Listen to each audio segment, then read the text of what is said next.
Hey everyone, welcome back to JP's Budget Collecting and our weekly look back at the hot comics from 6 months ago. This week we're looking back at the hot comics from December 29th, 2023. I'm recording this a little earlier in the week this week on June 26th, 2024. As always, I give you those dates so that you know when this is actually most relevant, so you know, because the market is always moving and changing, as we will see when we look at these price differences. And as always, we're looking back at the CBSI Hot Top 10 and the Comic Tom Key Collector Hottest Comics of the Week, Hottest Trending Comics of the Week, excuse me. We've been doing this now for over 5 years, and we use those two lists as just take a picture of what was going on in the market, what books people were chasing, what books were moving fast, were selling a lot of copies, were jumping in value because of option news or a new hot release or whatever factor that made people chase a book at that moment. And then we'll come back now 6 months later and see what's affected the book since. So we get a better idea of what books we should chase, what books we should be patient on, what were the factors that made them get hot in the first place, and what factors have affected them since. So this week we got 16 books to talk about in our last one of these videos for 2023. When we come back next week, we'll be talking about 2024 comics. So first up, we have Superman number 9, the Nathan Shirty 1 in 25. This is on the list for the second week in a row. Last week, this 1 in 25 was only doing 25 to 50. So between ratio and double ratio, not a great sign, but this took the second week leap that we sometimes see. And it was a $70 to $75 book in week 2. So pushing triple ratio, but that triple ratio, which is a good sign for a book, doesn't really work when you're talking about the second week leap. Books that take that second week leap usually never sustain that value and usually end up somewhere around where they were the first week. That's the case here. This is now a $40 book. 9.8s themselves only cost like $85. So yeah, this is definitely a trap from that second week prices and a book that would have been definitely better to be patient on. Next, we have Green Arrow number 7, the Jay Anacleto. I don't know how you pronounce his name. I've heard it a million different ways. That's how I'm going to go with it. 1 in 25. This Black Canary cover was going right at 50. So right at double ratio, which usually means it's going to be around ratio 6 months later. This one is an exception. Only 3 recent sales, all in the $50 to $65 range. So we're going to call it steady and worth it. Interestingly, there's only one listing, and it's part of a listing where you can get like multiple versions of this comic. This one's kind of disappeared from eBay. There's not a lot of these out there. There's only the one potentially for sale. So not sure. People seem to be hoarding this book, I guess, which has probably helped keep the price up on it pretty well. Next, we have Duke number 1, the David Mack 1 in 250. So those are, you don't get a lot of 250s on incentive ratios on these lists. Normally there's just not enough sales of them, not enough copies of them to really like push the market and make the list. But this one was going for only 3 sales, but they were all between $300 and $400 back then. So that's why they went on and put it on the list. Now it's $160 to a $225 book. 9.8s, $270 to $325. So 9.8s are less than those raw sales at the beginning. So we're going to call this down in a trap. Definitely back way up. Cool David Mack cover. I like David Mack. I think it's a fun cover, but yeah, not one I would pay even the current prices for. Next, our last cover, we got Animal Pound number 1, the 1 per store Scotty Young. So last week we had a different version of the same cover, the black and white version. This is the Virgin color version that was 1 per store. It was going for 25 to 50. If you've been following along, you know a 1 per store usually performs about like a 1 in 25. Usually has similar numbers out there on the market. Now a raw copy of this is about $20, 9.8, 80. So this is down in a trap. Ended up very typical. A 1 in 25 that's going for between ratio and double ratio usually ends up around ratio or below. That's what's happened with this 1 per store. All right, next we're going to move into some Comic Buzz. We have 2 Comic Buzz books this week. First up, we have Beneath the Trees Where Nobody Sees on the list again. So this has already been on the list 4 times at this point. This was the 5th time Beneath the Trees Where Nobody Sees made the list in just a little over a month and a half after it had come out. It had been a very slow burn, like lots of sales, but it had been staying around a $20, $30 book. At this point, though, it finally took the leap. It became a $100 book for raw copies, and just finally took off, and that was obviously too far. It's now a $40 to $60 book. 9.8, so only cost you $130 to $150. So this is definitely a trap from when it finally took that huge leap in value. It's definitely backed up from that, but you had quite a bit of time to get it in that $10, $20, $30 range before it did this. But yeah, once it did this, you were definitely overpaying. Next, we have Giant Size Superstars, #1, an early fight between the Thing and the Hulk. This just got reprinted back then, which is why I was hitting the list. It had some people having some interest in it. Raw copies back then were going for $15 to $70. 9.4 was going for $108. Now it's a $5 to $50 book. 9.6, closest I could get to a 9.4 sale recently, was $160. So we're going to call this down, and I'll be back strictly on those raw sales. No equivalent slab being sold there, but not a huge drop. Not that we expect an older book hit the list, not for huge values, and it's just taking kind of a step back to what the market was for this book anyway. All right, with that, we got 3 DCU books, or DC movie books, before we get into a bunch of MCU books. So first up, we have Aquaman #35, the first appearance of Black Manta. Obviously a big Silver Age key. Aquaman 2 was coming out. Didn't do very well, but yeah, back then raw copies were going for $30 to $250. 9.4 went for $21.60. Now it's a $50 to $300 book raw.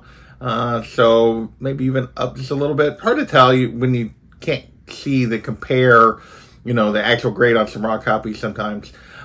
No sale recently of a slab 9.0 or better. So the closest we could get was an 8.5 at $670. That doesn't really tell you much about what the market is for 9.4.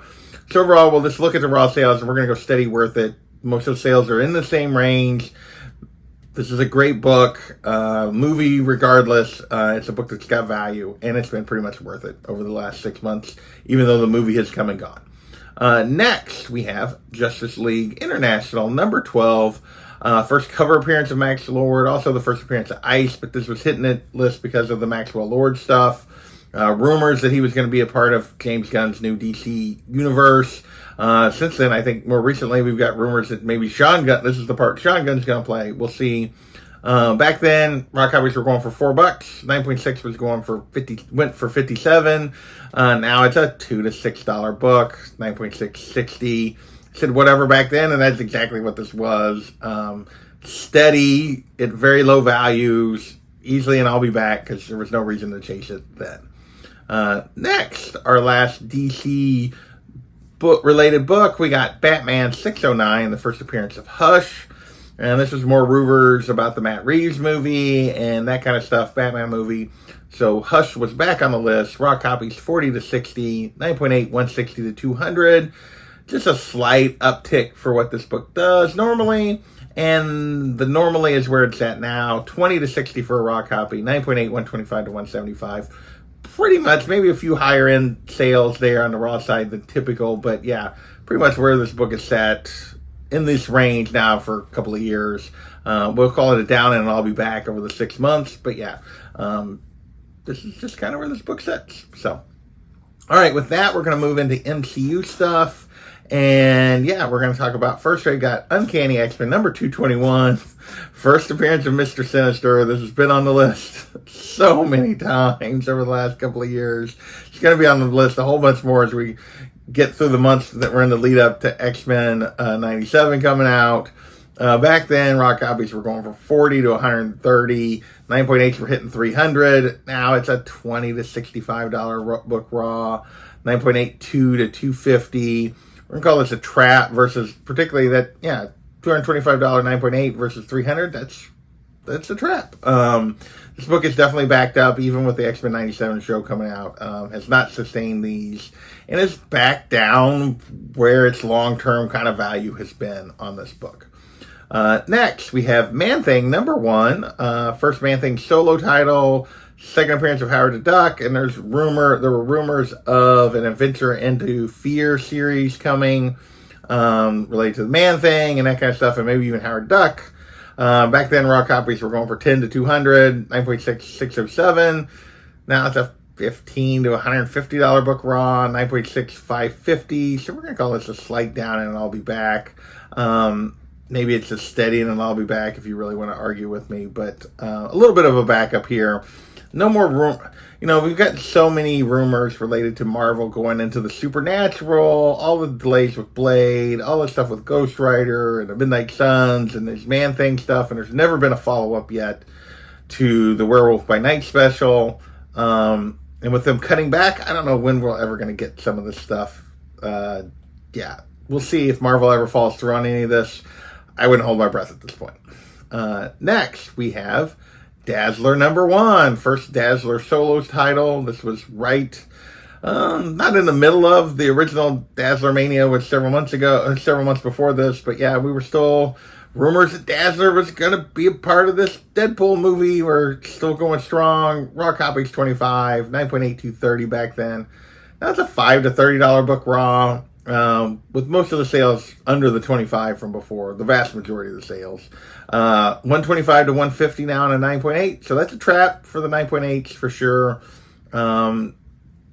Everything at the moment is they're saying she's not in it, which they're going to say whether she's in it or not, but we'll see. Now everybody's jumping back on the Lady Deadpool train.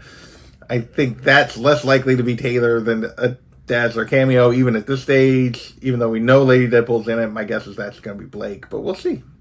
All right, next we have all new Wolverine #1, first Laura Kinney as Wolverine, and again we got Deadpool rumors causing this, that Daphne Keane was going to be back. I think at some point we got confirmation, but I'm not 100% sure that we got confirmation. Back then raw copies were 20 to 50, 9.8 going for 70. Now it's a $10 to $40 book, 9.8, 50 to 100, so pretty steady, and then I'll be back on this. Yeah, you can get some deals, but for the most part, this book is sitting pretty much in the same range it was back then. Next, we have NYX #3, the first appearance of Laura Kinney, X-23. Same reason, Deadpool rumors. Raw copies back then were 300 to 600, 9.8, 1,000 to 1,200. And really, there was an uptick in sales, but the prices had been creeping down on this book. The book was already down from the heights of, 21 and stuff. Had creeped down a little bit, but this is kind of where it's been now for a long term.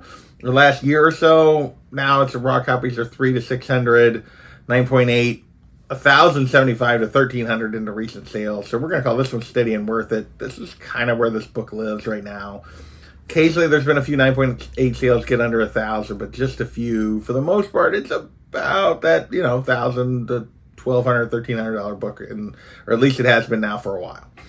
All right, 2 books left, both related to the Daredevil Born Again stuff. This was before I think it got delayed or was being rewritten or all that kind of stuff. But first up is Daredevil #7 from 1965. First Daredevil in the red costume. Back then, raw copies were $30 to $700. 6.5 went for $400 to $500. Now raw copies, at least on recent sales, $40 to $600. So that's the same. When you're talking about a book that's old, that's really condition sensitive. Yeah, 6.5s. 2 sales recently, for $425 and for $675, which is way higher, but overall, we're just going to call it steady and worth it. We're in the same range. You look across some other grades. This book hasn't really moved a lot. Maybe a little bit of increase in value, but not a lot over the last 6 months. Obviously, straight cash long term, but over the last 6 months, it's been pretty steady. And then last but not least this week, we have Daredevil #9, the first appearance of Ekko. This was right around when Ekko was coming out. Raw copies 60 to 80 back then, 9.8, 170. Now raw copy will cost you 20 to 75, with most of the sales under that previous $60 mark. A lot of $40, $50, $35 to $50 sales. 9.8, 100 to 175. So overall, we're going to call this a down, and I'll be back. Ekko has come way, way down from the craziness of when she first got news that she was going to get her own show, and when she was in the Hawkeye show. The book was already down before the show ever came out, and it's continued to kind of slowly creep down since the show. That is this week's list. Just 16 books to talk about. I want to thank you guys for watching, and we will catch you next time. Later.